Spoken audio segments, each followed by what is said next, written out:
Army chief ने ताजरों सनतकारों से कहा कि प्लीज़ मैंने जो कुछ कहा है उस पर आप तबसरे तजिए मत कीजिएगा, बात किसी और तरफ ले जाई जाएगी उनके जुमलों को पकड़ के। जिस तरह हम लोगों की तो आदत है ना, आपको पता है ये एंकरों और कालमकारों की, इसलिए मैंने देखा कि उसकी पाबंदी हुई। इसीलिए मैं कह रहा था कि इन लोगों को भी रोका जा सकता है, कोई मुश्किल बात नहीं है ये। जी बिल्कुल।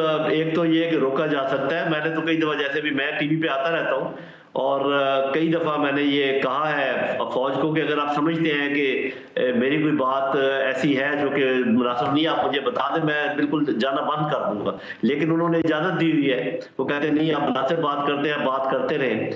और लेकिन ये आप याद रखिए कि एक जो चीफ रिटायर हो जाए, अगर वो किसी से बात करे और फिर ये कहे कि ये बात कॉन्फिडेंशियल रखना, तो वो उनके लिए कंट्रोल करना मुमकिन नहीं है। सिटिंग चीफ तो ये काम कर सकते हैं, रिटायर्ड हम लोग ये काम नहीं कर सकते कि किसी को कुछ कह भी दे और फिर ये भी एक्सपेक्ट करें कि वो इसको आगे फैलाएंगे नहीं।